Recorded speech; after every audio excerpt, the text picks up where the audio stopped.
Good afternoon, everyone. Thank you for joining us for the Future of Nursing 2020-2030 webinar series. I am Sue Hassmiller, Senior Scholar in Residence and Advisor to the President of the National Academy of Medicine on Nursing. The Future of Nursing 2020-2030 Charting a Path to Achieve Health Equity report released in early May and builds on progress nurses have made over the decade. The vision of the report is the achievement of health equity in the United States built on a strengthened nursing capacity and expertise.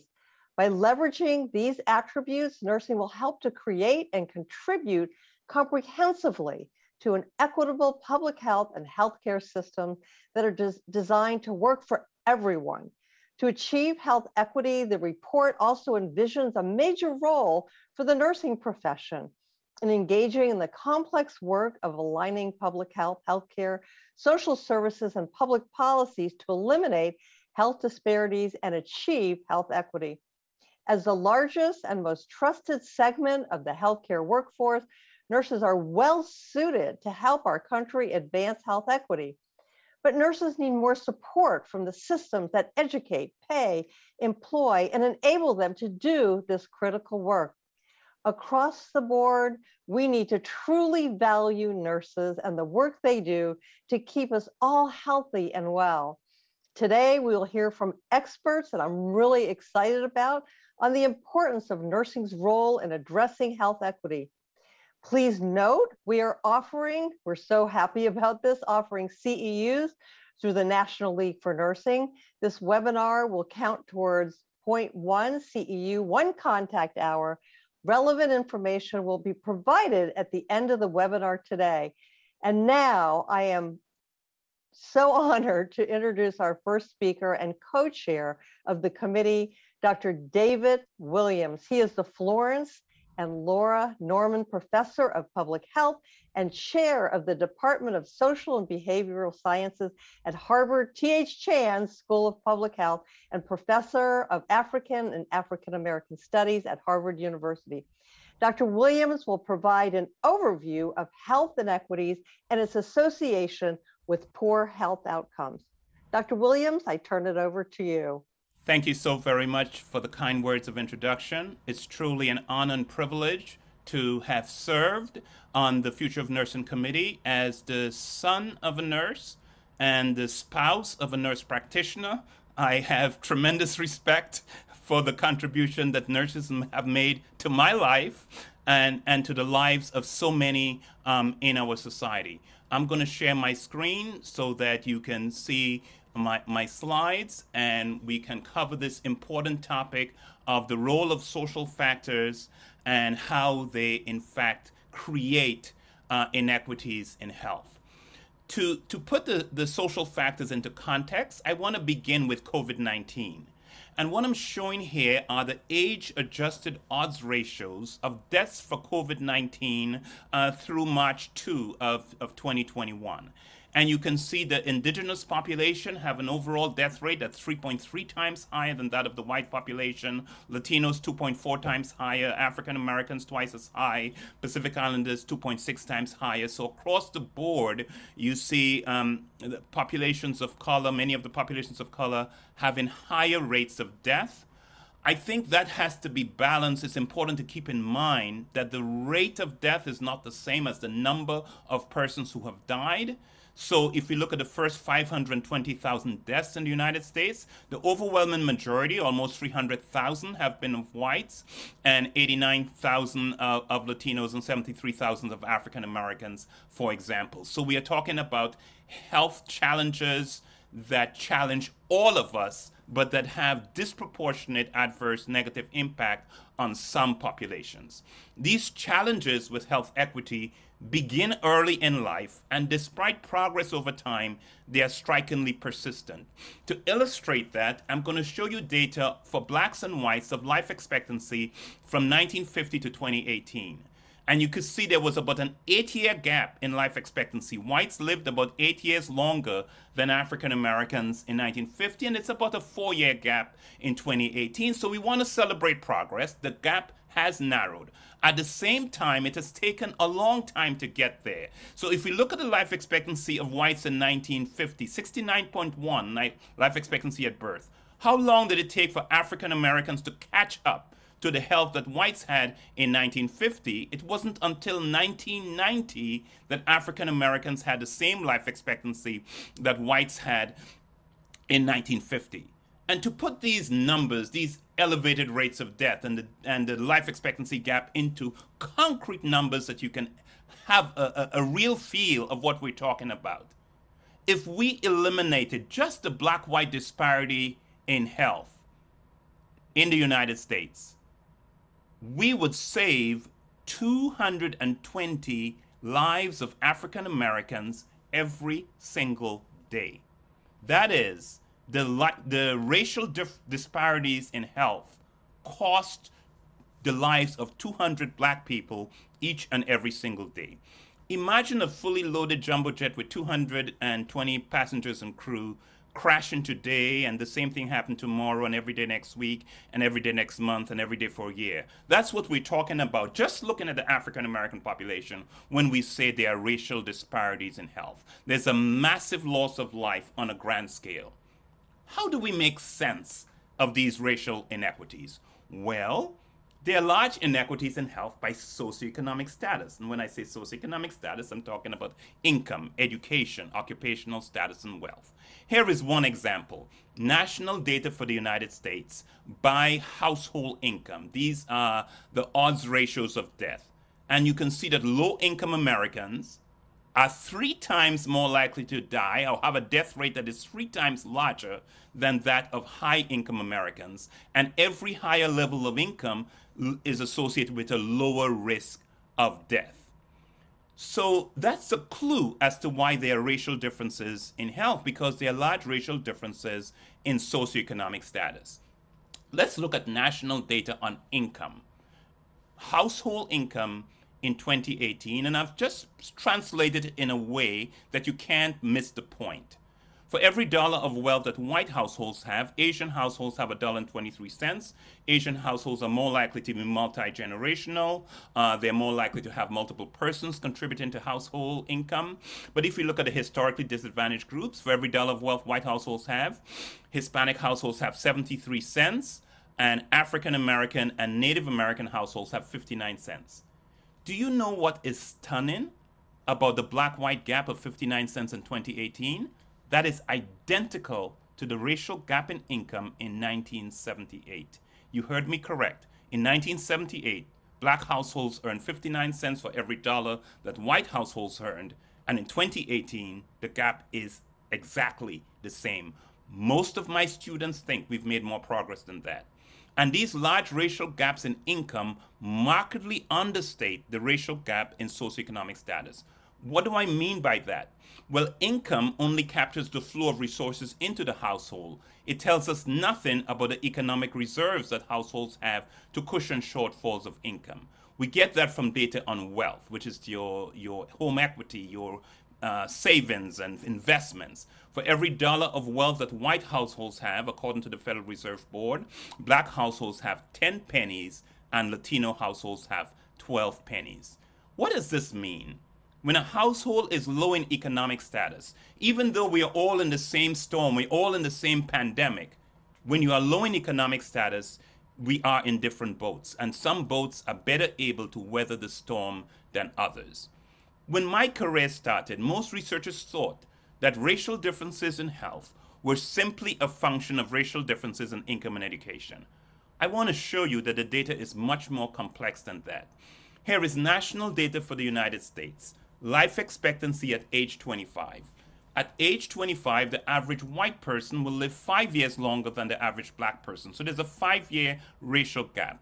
But if we look within race, the gap between whites with a college degree and those whites who have not finished college is 6.4 years, bigger than the black-white gap.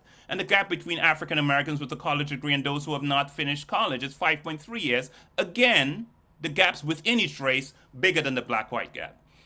At the same time, at every level of education and income, race still matters. So white high school dropouts still live 3.1 years longer than black high school dropouts, and the gap widens as education increases. So you have, and remember, this is national data for the United States, the best off African Americans, those with a college degree or more education, have lower life expectancy than whites with a college degree, lower life expectancy than whites with some college education, lower life expectancy than whites who have not finished high school.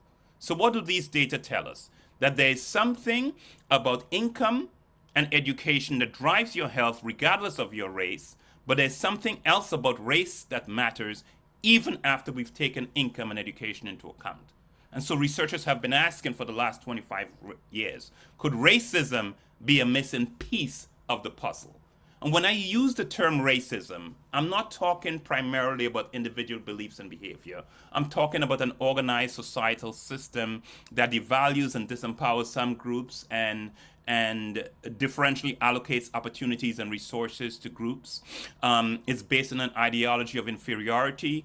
It can lead to negative attitudes and beliefs, prejudice, and stereotypes. It can lead to differential treatment, that is discrimination.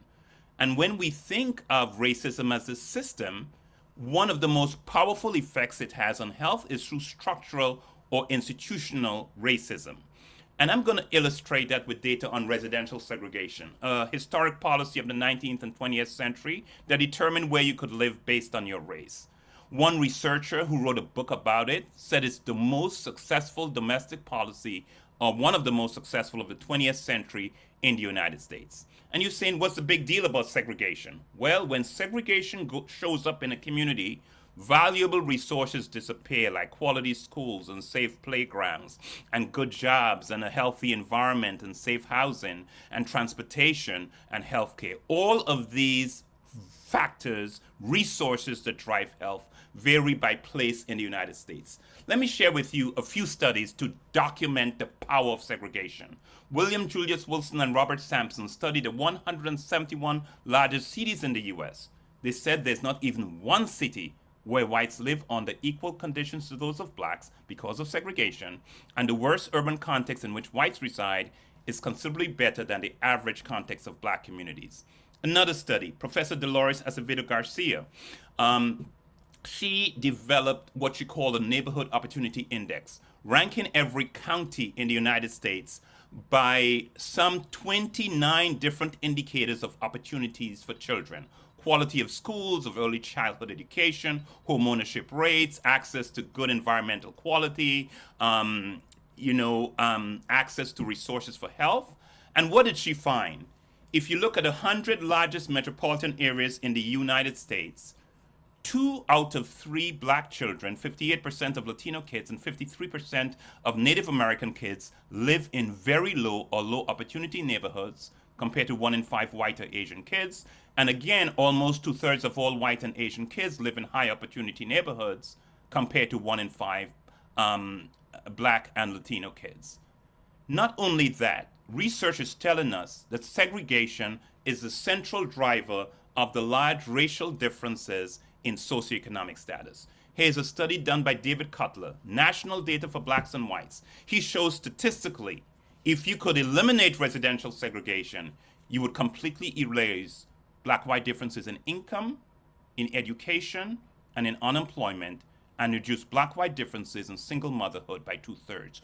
All of these striking differences are linked to opportunity at the neighborhood level. So what we are talking about is the way in which segregation, structural racism has created inequities on a large scale. These inequities do not reflect a broken system, but a carefully crafted system functioning as planned, successfully implementing social policies, many of which are rooted in racism.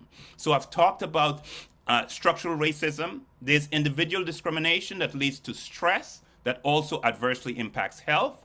And there's discrimination in our culture and stigma and implicit biases that leads to differential treatment in many domains of life, including medical care. This is a report from the National Academy of Medicine back in 2003 documenting racial bias in healthcare. And I want to give you one example before I close. Here is a study published last year of 1.8 million hospital births in the state of Florida between 1992 and 2015.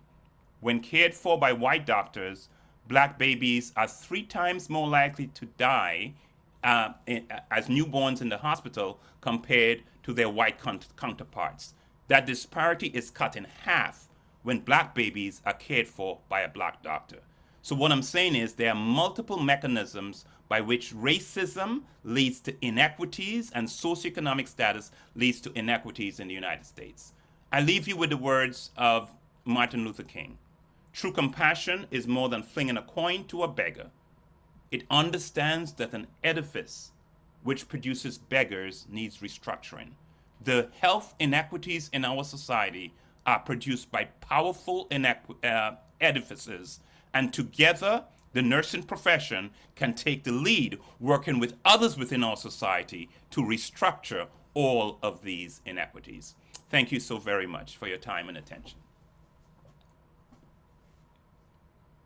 Wow, that was amazing, Dr. Williams. I not only appreciate you co-chairing this committee, but your data are so compelling, amazing. I can't wait to get to some of the questions. So thank you. Next, Dr. Kenya Beard, Associate Professor for Social Mission and Academic Excellence at Chamberlain University, will provide remarks focused on dismantling structural racism in the nursing profession and the lessons learned from the field. Dr. Beard? Thank you. Good afternoon, everyone. I am honored to be here today. 2 years ago, I was asked by Dr. Hassmiller to discuss racism in nursing at the Seattle Town Hall event. And I remember thinking that nursing was not ready to have a candid conversation about racism and feeling very apprehensive about delivering the talk. Well, I'm back again, and what a difference 2 years can have on thoughts and practices. It seems like every organization is talking not just about race, but racism as well. Earlier this year, the American Association of Colleges of Nursing published their Essentials document, which in its 88 pages mentions racism over 30 times. The document amplifies that nursing education has to be made more equitable and inclusive, and that we must actively combat structural racism, discrimination, systemic inequity, exclusion, and bias. Now, prior to the Essentials, the National League for Nursing emphasized in their diversity and inclusivity toolkit that achieving diversity and inclusivity would take tremendous effort and a candid examination and assessment of decades of practice and traditions that favored some and excluded others. And now the NLN has created the Taking Aim initiative, which addresses structural racism and raises awareness of societal inequities that impact nursing education and healthcare. So I'd like to briefly discuss 2 questions. First, in response to the Essentials, how do we combat what we cannot always see or articulate? And secondly, regarding the diversity toolkit, what are those practices and traditions that favored some and excluded others? Consider this scenario. During a faculty meeting, a colleague discusses the nursing program's attrition rate and highlights that students who were Black or Hispanic were less likely to progress to graduation and experienced higher failure rates on the NCLEX RN. The faculty members declare that the requests to implement holistic admissions should be immediately halted. Who is more likely to fail out of nursing school? Hopefully you're thinking students who don't know how to study effectively, students who are unable to grasp and apply the content, students who are in classrooms where the teacher is unable to connect teaching and learning with assessments. Notice I didn't say anything about race. So why are we stratifying attrition and NCLEX pass rates based on race? What are the subliminal messages that are reified when we use race as a proxy? And is stratifying based on race, could that be considered an act of racism? Before we dive into whether the scenario does or does not depict racism, it's important that we understand just how racism, defined by Dr. Martin Luther King Jr. as the false doctrine of the congenital inferiority and worthlessness of a people, and how racism is rooted in these assumptions and plays out across systems. These systems include education, housing, employment, health, and the criminal justice system. And they appear to be siloed, but like Dr. Williams shared, they are linked together. Dr. Bassett, the past commissioner for New York City's Health Department, defined structural racism as the totality of ways in which societies foster racial discrimination. And we do this through using these mutually reinforcing inequitable systems that in turn reinforce discriminatory beliefs, values, and the distribution of resources, which together affect the risk of adverse health outcomes. So in nursing education, when we think about racism, it's important that we consider how the educational system reinforces inequities. When a minority student applies to nursing school, what are the barriers that limit their acceptance? Did racial steering prevent their parents from moving into a town where the educational resources would provide better opportunities for their child's academic success? Were future employment choices limited because minority students were more likely to be steered away from nursing programs? Were they denied a seat because their 3.2 GPA while working a full-time job was not considered competitive enough? Isabel Wilkerson, in her best-selling book, Caste, poignantly illustrates the invisibility of racism, stating that it goes about its work in silence. That's right. We don't even know that it's happening. So is stratifying attrition based on race an invisible act of racism? Wilkerson goes on to say, the string of a puppet master unseen by those whose subconscious it directs.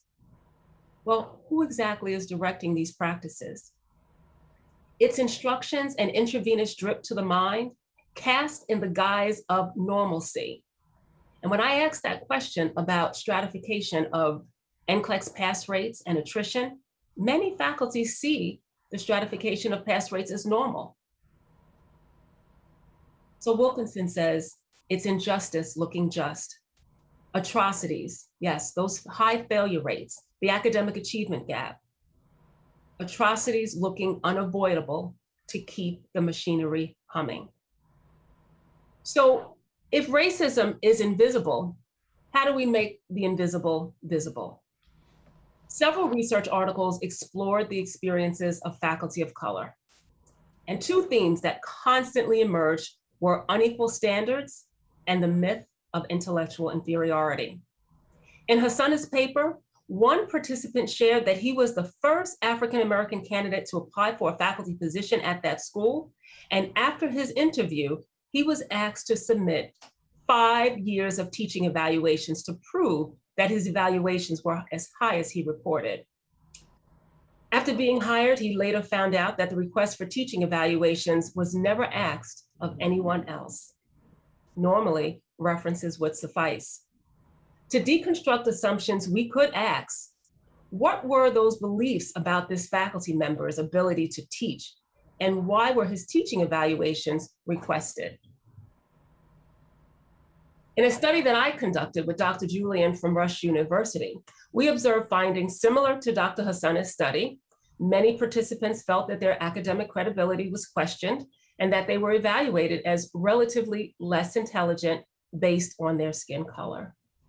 One stated, in quotes, seems that coming from an historically Black college or university, it's assumed that our knowledge base is not as strong as the clinicians coming from the traditional majority Caucasian university, end quote. Another participant shared that her academic credentials were disregarded and her credibility was questioned when African-American faculty members were not allowed to teach graduate students. The faculty member said, although she was a practicing nurse practitioner, non-nurse practitioner white faculty were assigned to teach in the graduate NP program over African-American credentialed faculty. Another study by Iheduru Anderson echoed previous studies, and one participant even shared that racism is not always seen as a problem when it doesn't affect you directly. But now we are all being asked to help dismantle racism. So what can we do? This editorial, Diagnosing and Treating Systemic Racism, amplifies the importance of seeing color and recognizing how historical inequities and the social determinants of health impact care and influence outcomes. We have to have these conversations in the classroom. And does race still matter? The need to facilitate race-related discourse and deconstruct assumptions is amplified.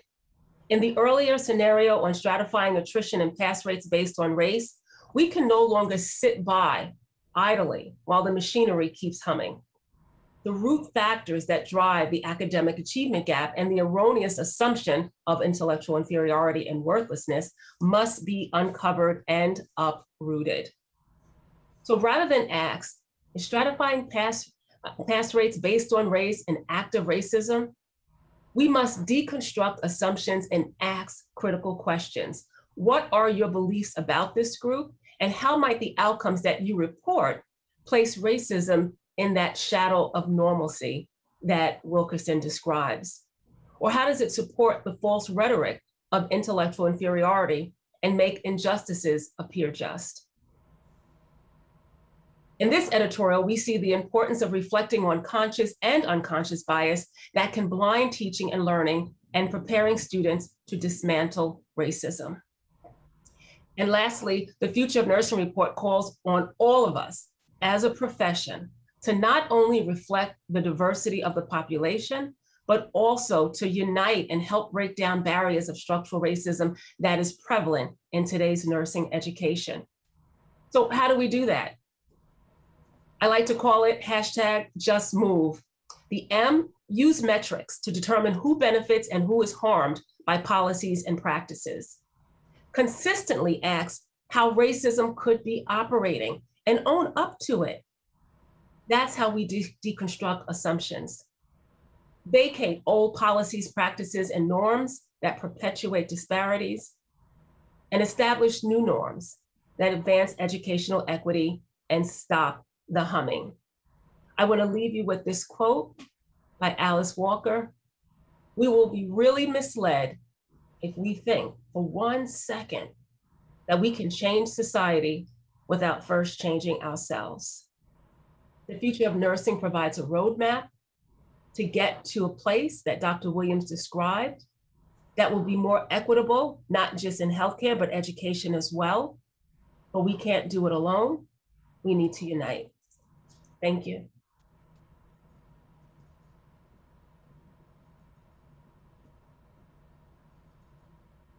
Thank you, Dr. Beard. Wow, I think that was probably the most compelling explanation of how to dismantle systemic racism, structural racism. Thank you so much. So now, next, Dr. Angela Milan, former Children's Medical Services Nursing Director in the County of Los Angeles Department of Public Health, will discuss the importance of creating a shared agenda for the nursing profession to address social determinants of health and achieve health equity. And for those of you who are paying attention, that was the very first recommendation of the report. Dr. Milan?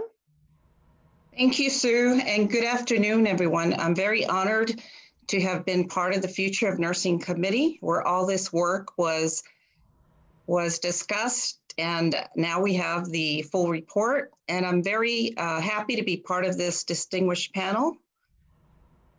And I'm going to start out with, so how do we create a shared agenda?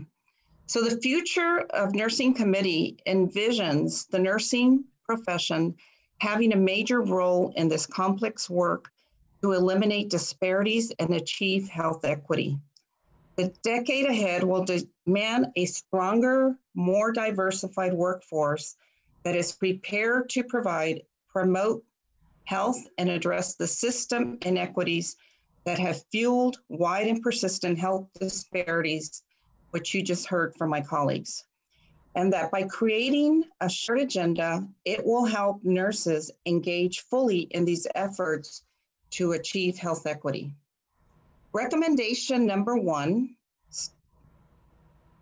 states that in 2021, all national organizations should initiate work to develop a shared agenda for addressing social determinants of health and achieving health equity.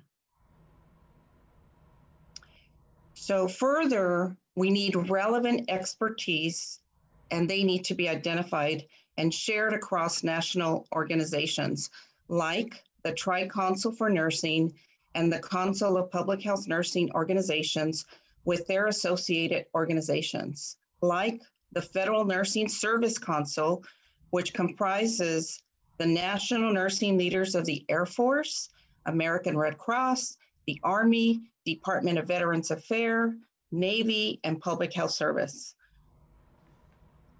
We need them because they are very well versed in emergency preparedness. And we're calling out the National Coalition of Ethnic Nurse Associations because they have expertise in addressing the social determinants of health in their community. But again, we need support from the government, the payers, and healthcare organizations and foundations are still needed to implement this agenda. We need to leverage all work, all groups, all expertise, and we need to work as one. So why do we need a shared agenda?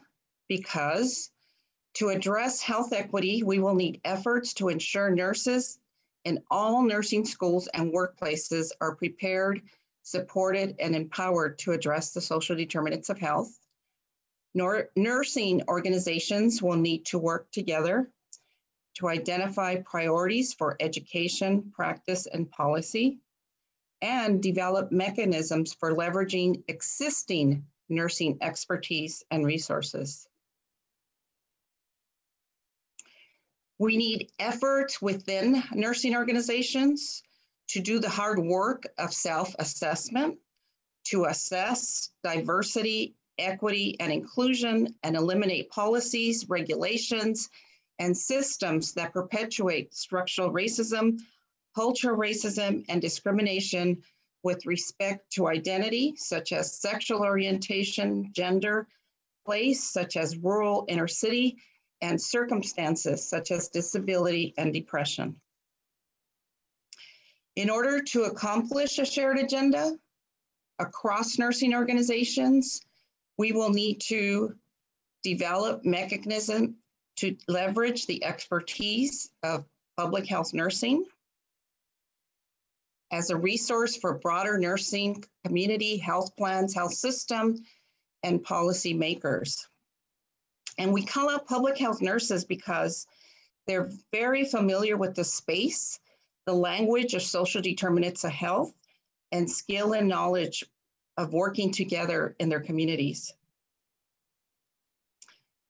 We also need relevant nursing organizations in care coordination and care management, such as Case Management Society of America, because they have the expertise, the care coordination and care management principle approaches and evidence that should be used to create new cross-sector models for meeting social needs and addressing the social determinants of health. And we also need to develop mechanisms for prioritizing and sharing continuing education and skill training resources focused on nurses, health, well-being, resiliency, and self-care to ensure a healthy nursing workforce. We also need to go outside of nursing organizations to develop and use communication strategies, including media, social media, to reach the public, policymakers on health equity related issues. We need to increase the number and diversity of nurses, as you heard, especially those with expertise in health equity, population health, and social determinants of health, those that are on boards and other leadership positions within and outside of healthcare. So for example, community boards, housing authorities, school boards, technology-related positions, we need all of these experts.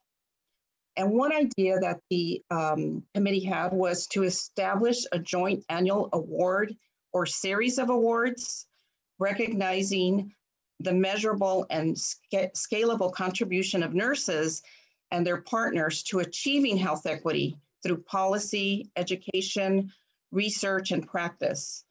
And we envision the priority should be given to interprofessional and multi-sector collaboration. So the National Council of Ethnic Minority Association is a good example that I want to share with you. This is an ethnic minority professional nursing organizations who came together to form one group with a shared agenda. And the mission of this group is to be the unified body advocating for equity and justice in healthcare. Currently, our president is Dr. Deborah Toney, and Dr. Elizabeth Gonzalez and I serve as the vice presidents, and we have board members from each of the organizations, part of the board. This is the membership. They represent the diversity of all of our communities, and the member organizations are the Asian American and Pacific Islander Nurses Association, the National Association of Hispanic Nurses, the National Alaska Native American Indian Nurses Association, the National Black Nurses Association, and the Philippine Nurses Association of America. So the presidents of these 5 organizations found that they had mutual concerns and committed to joining forces into a coalition which would enable them to leverage their combined expertise. So this is how they approached it. And NASEM identified strategies: 1, to increase the cadre of ethnic minority nurse researchers; 2, to prepare minority nurses to compete successfully for NIH funding opportunities; 3, to establish a plan to increase health disparity research conducted by these nurses. And this is one successful strategy. The project was called the Nurse Scientist Stimulation Program. This was a $2.4 million grant that was funded for 5 years.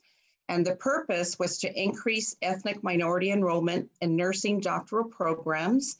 And it resulted in 252 mentees and 124 mentors participated with equal representation of all the 5 NCMNA member organizations. So yes, this is an example on a much smaller scale than what we're proposing now. But I wanted to share this with you because these are 5 national organizations that came together to leverage each other's expertise across 5 different cultural groups. And I believe that this work is very relevant still, as we need nurse scientists, PhD prepared nurses, to help us create the new models, the new frameworks, the evidence-based interventions to set our metrics and outcomes for this important work that lies ahead of us. So now let's move forward as a profession with each one's knowledge and skills. This needs to be a collaborative effort in order to chart this path and ensure that we have a unified approach, working together, supporting each other. Thank you. Thank you, Angie. Really appreciate your comments and your expertise and your work on the committee. So I'm going to ask all of the speakers to come back on camera now. We've had some questions. Thank you, Dr. Williams, Dr. Beard. We have some questions and we'll dispense of the slides at the moment.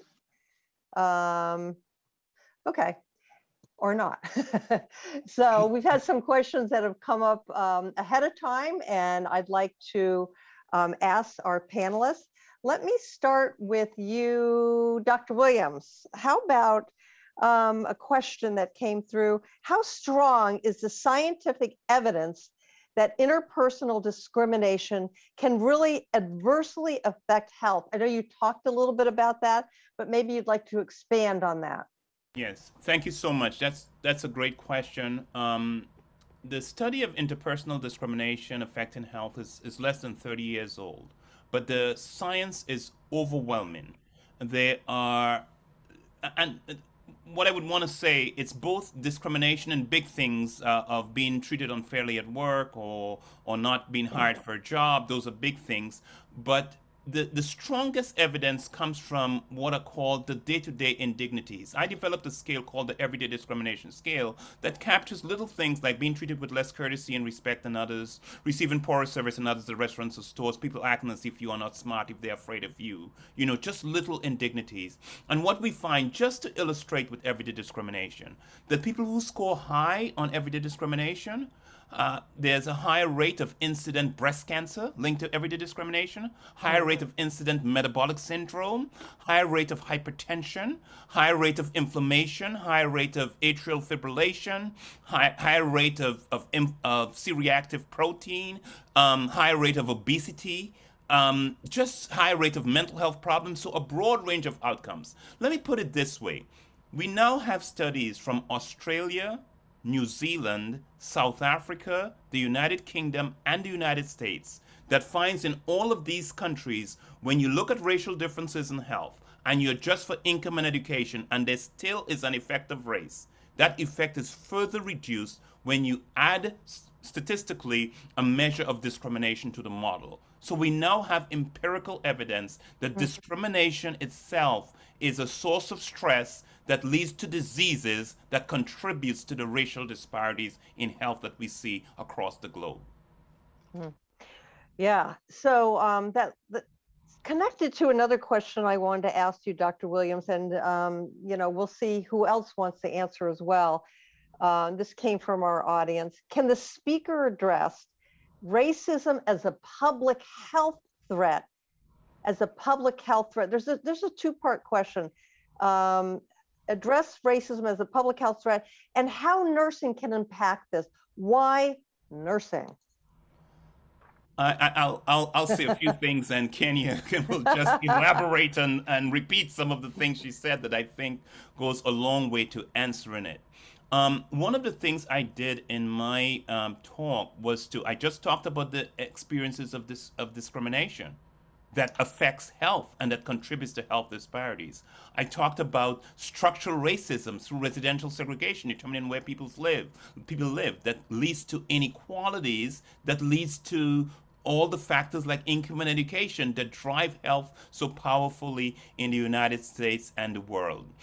We haven't talked in depth on this, but about how discrimination in our culture leads to stereotypes and implicit biases that leads to how we treat each other, how healthcare providers, including nurses, treats individual patients. That affects the quality of care they receive, affects their survival rates. So there are multiple mechanisms by which racism is leading to inequities and thus is, in fact, contributing to a major public health crisis in this country.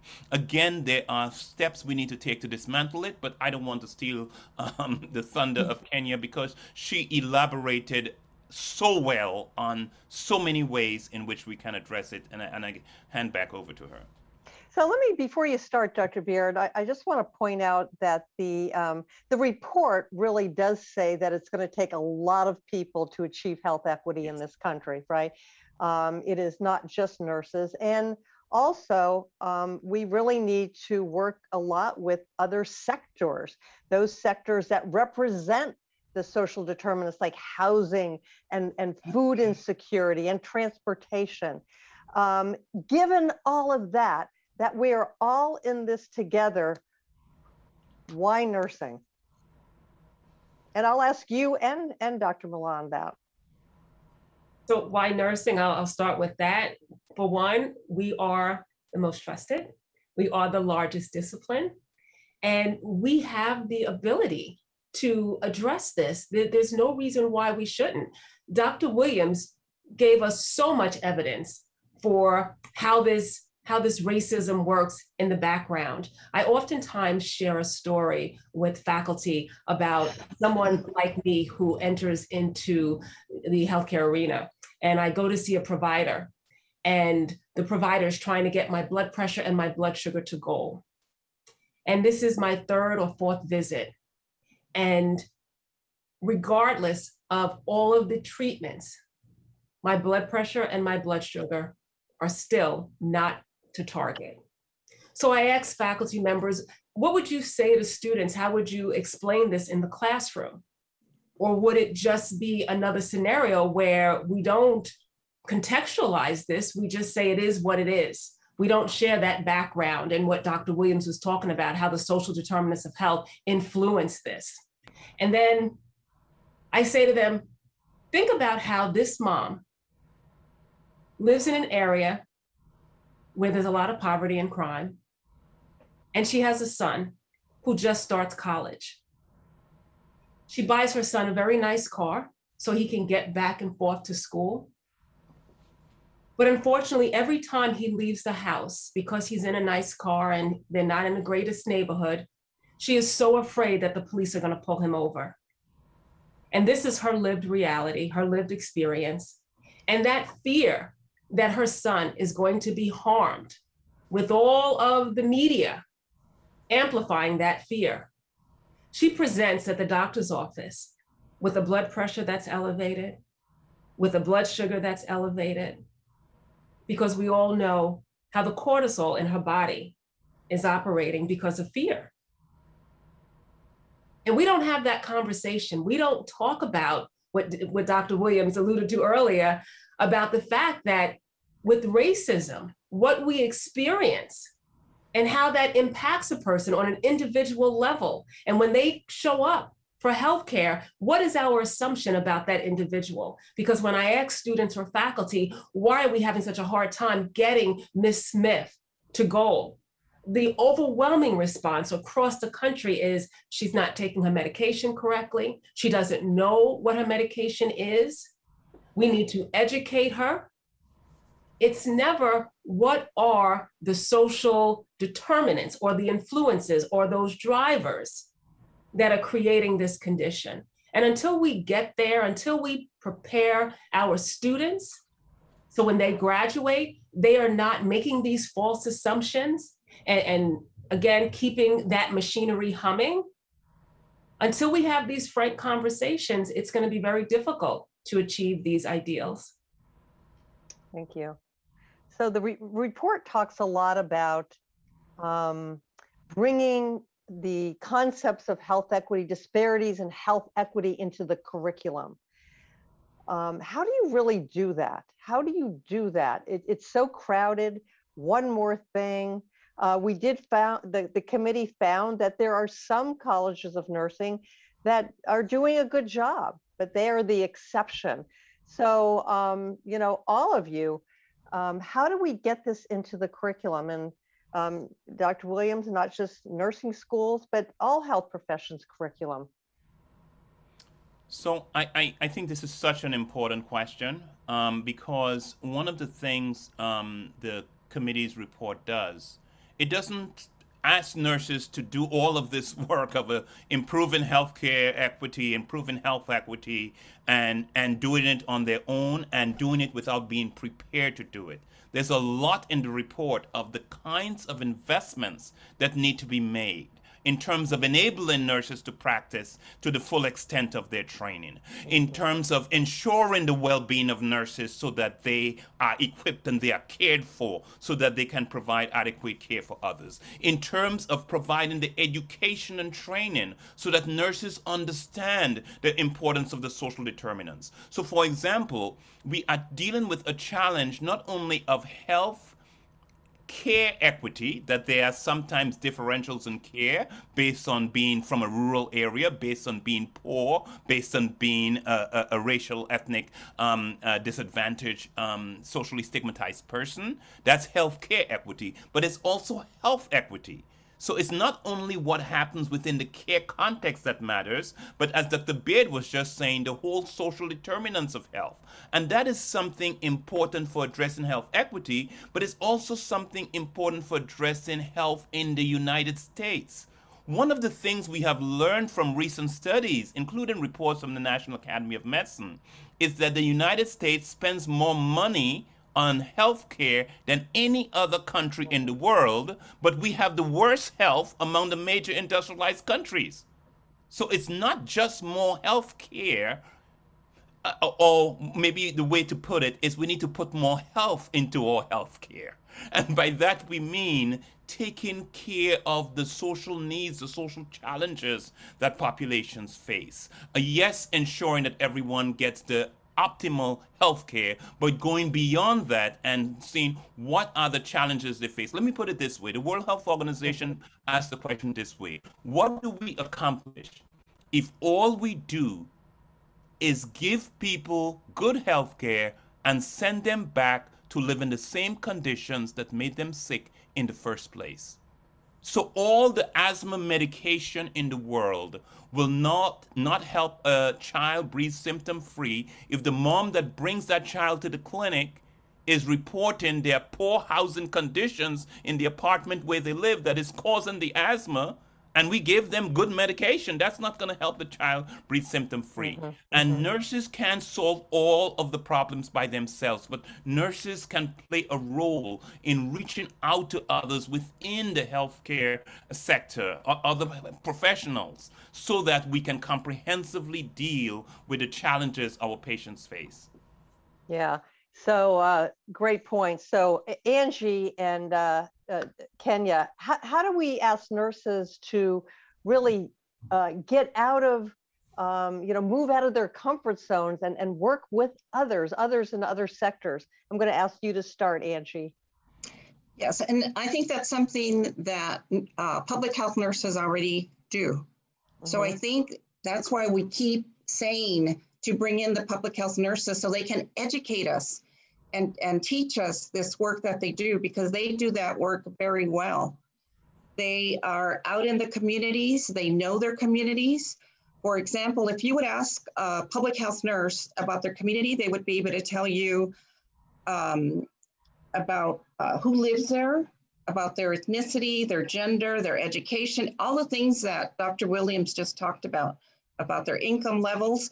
But they could also tell you, for example, if the community has clean water, if they have clean air to breathe, or is there issues there, or is there a freeway that's close by the school where children from that community attend, so that increases their chances of getting asthma or an asthma crisis and so forth.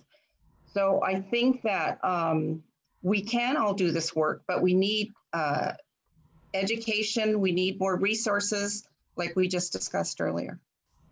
So Dr. Beard, I have a question for you. You come from the world of education, and this question came in. As a nurse leader, how can I support my staff in seeing their role in promoting and achieving health equity and not having it seen as one more thing for nurses to do?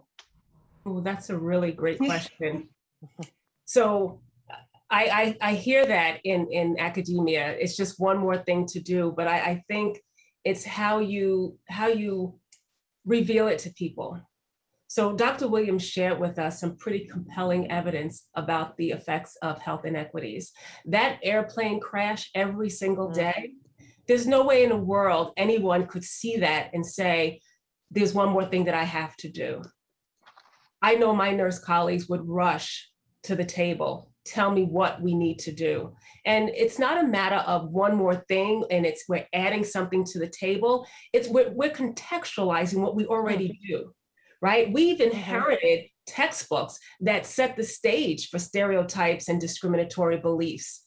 It's up to us as faculty to empower our graduates and make sure that they understand how these inequities get perpetuated and what is our role in stopping that. So when we talk about who has the highest rate of asthma, we can't just stop the discourse there.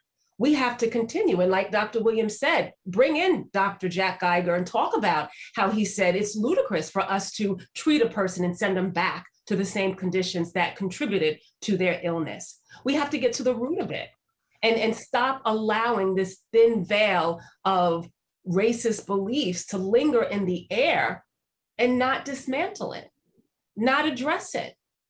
Mm-hmm. So I think we have the power. I believe that faculty hearing, especially all the evidence that's out there today, I can't see someone saying, this is one more thing. What I've been hearing is, how do I do this? How do I recognize it? You have to tell me how to do this, because we've all been conditioned to teach a certain way. And now we're asking people to do it this way. Yeah, thanks. I know one of the first things that I really have been grappling with, I was so proud when I graduated from nursing school. My mother was a nurse as well. And so proud of the fact that I was graduating being colorblind, making sure everyone was treated equally. And, I didn't see color, right? But that was wrong. I do understand now very, very well that one of the first things we do need to do is see color. So Angie, anything you would add, Dr. Vaughn, to anything Dr. Beard was saying? Yes, I agree with Dr. Beard that most nurses, once they're educated on all this information, will believe that this is our duty and our responsibility. But I just wanted to remind everyone that nurses need to be supported and they need to be provided with the resources that they need so that they can do this important work. Okay, so David, we're doing a lot. I'm going to let you have the last question. We've heard a lot about implicit bias training. Does that really work? And to reduce discrimination in healthcare, does that really work? Answer this question for us. Implicit bias is something real. I like to tell my students that I think of myself as a prejudiced person. And they look at me with surprise and said, yes, I think of myself because I would like to think of myself as a normal human being. And I say, if you are a normal human being, you're probably prejudiced. Not just racially prejudiced, because it's not just about race. Every culture, every society has in-groups and out-groups. Groups that are viewed positively and groups that are viewed negatively. And what research finds is when we meet someone for whom we have a deeply embedded stereotype in our mind, negative stereotype, we will treat that person differently. And maybe you don't have a racial stereotype, but what are the negative stereotypes you have about fat people, about gay people, about women, about old people? All of these are biases that shape what we do. Implicit bias training is powerful in helping us to identify our biases. But what research indicates, and there's so many meta-analyses and reviews, that simply a 1 hour, 2 hour implicit bias workshop does not reduce prejudice and discrimination. It can raise awareness levels, but we have to do more than that. It has to be part of a larger strategy. You've raised awareness levels, and what are the tools that we can use moving forward? How do we change the culture within our environment? How do we give people exercises that they can practice? I sometimes talk about the divine solution. It's Professor Patricia Devine of the University of Wisconsin-Madison that has developed the implicit bias program that has been the most successful. It's an 8-week program. Not a 2-hour program. People come once a week and they get exercises to take home and practice and so on and do. So yes, it is one step. But don't think because you've had a 2-hour workshop on implicit bias, you are ready and you are free and you can. All right. Okay. Yes, sir. Oh, yes, sir. I hear you. It is a start, but there are a lot of tools in this toolkit. Exactly. I want to thank all of our presenters. Amazing job, amazing information. As mentioned earlier, we are offering CEUs through the National League for Nursing. This webinar will count toward 0.1 CEU, 1 contact hour. You can complete the quiz and earn your CEUs by going to the link on this slide. And on this slide, the quiz will be available until July 27th, but get it in soon. You will need to use this attendance code verification, 629. That is your verification code, 629. Again, thank you to our participants, and for your questions, please register for the next webinar on lifting practice barriers and designing better payment methods. It will be on July 21st from 1 to 2:30 Eastern Time. Thanks, everyone, and thank you again to our panelists. Bye-bye.